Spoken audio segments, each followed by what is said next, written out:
let's bring in Stuart. Hi, Stuart. Hi. Hi, morning. So Bryony's talking about her approach with her child, a therapeutic parenting approach, and like other people have said this morning, sees no place for smacking at all. You still think that there is a place for it, yeah? I thought it was interesting that she said there, I'm not an expert. And I think that's a problem, that we live in a world where parents think they need experts to tell them how to raise their children. Because I can tell you now, I think the best people to understand their child is the parent. And that's part of the problem. We now have a situation where experts seem to determine more and more aspects of everyday life and things that have an element of common sense. So but Stuart, we can have a discussion about, whether or not we're living in a nanny state or not, and that's a valid discussion. But if we try and concentrate on the best way to raise children, because that's really what we want today's conversation to be about, and to bring up, responsible, accountable, young people who will be, an asset to our world. That's really what we're talking about. And what Bryony is saying is, if you want kids to grow up to be adults who hit and shout, then hit and shout at them. That is the logical consequence of smacking children. Would you agree?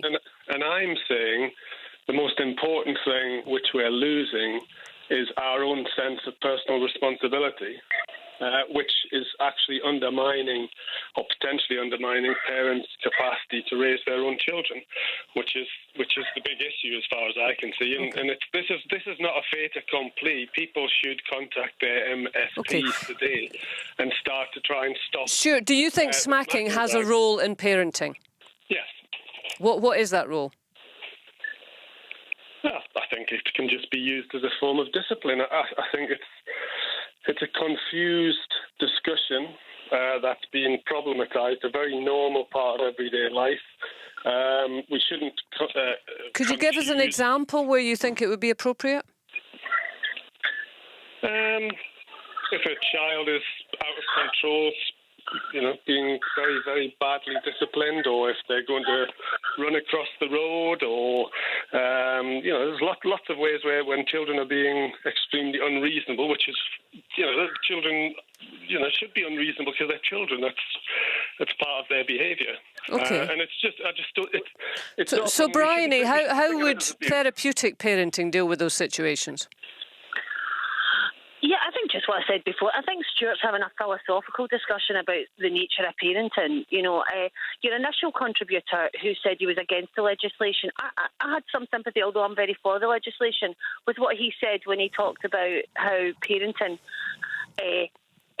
parents need a long time to get used to this new way of doing things, and that there's a lack of support for parents. I've got a lot of sympathy for that. In Sweden and Denmark, where they've had, in the Scandinavian countries, I can't remember exactly which one, I think it's Sweden, they've had a no-smoking ban since the 70s. It took about 5-10 years for that to all come through.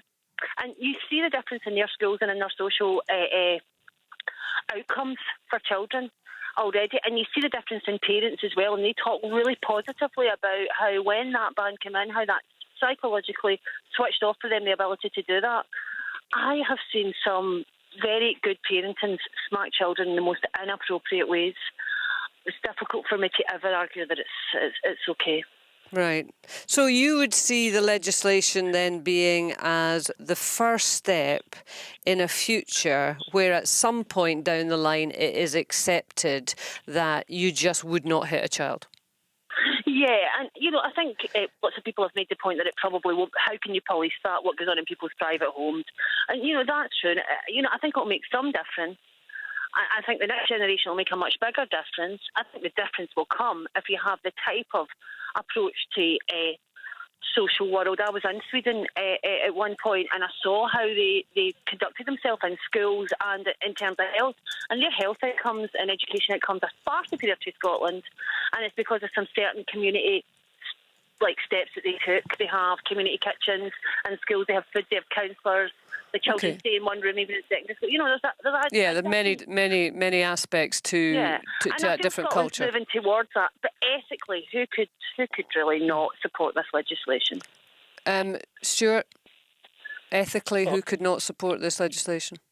Well, I would say the reverse question, because what potentially happens here is that parents can end up with a criminal record, possibly not be able to do their job, have their sense of authority undermined. Yeah, but let's be a little bit more blue sky, Stuart. Let's be a little bit more blue sky. Would you agree or not that, let's say in 20 years' time, and I'm absolutely plucking that time frame out of the sky, that it would be better if we lived in a culture whereby, hitting children or physical chastisement of children was just seen as a no-no, and that we had other alternative ways of disciplining children?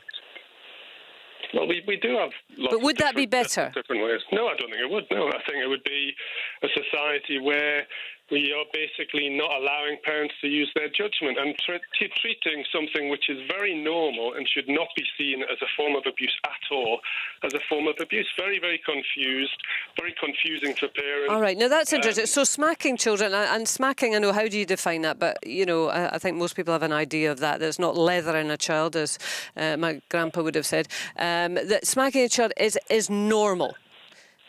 And it's not something that we should take exception to. Now, Bryony, that's the point that you two will absolutely disagree, surely.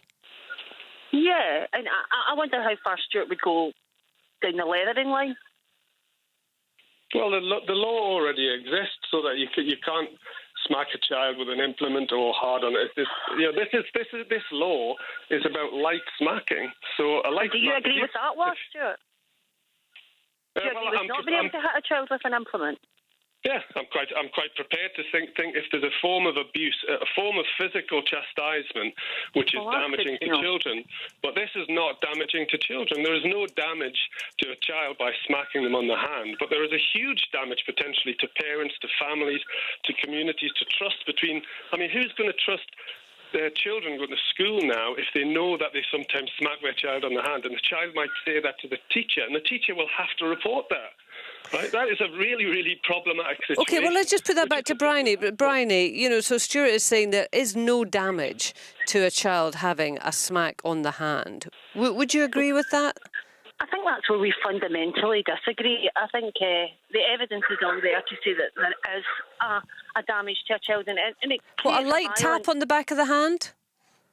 I think any hitting is a form of trying to change behaviour is, one, ineffective. It will stop that behaviour, but it doesn't really look at why it's coming and what the consequences and get the child to kind of self-reflect. And two, what does it teach? It teaches you that hitting's okay.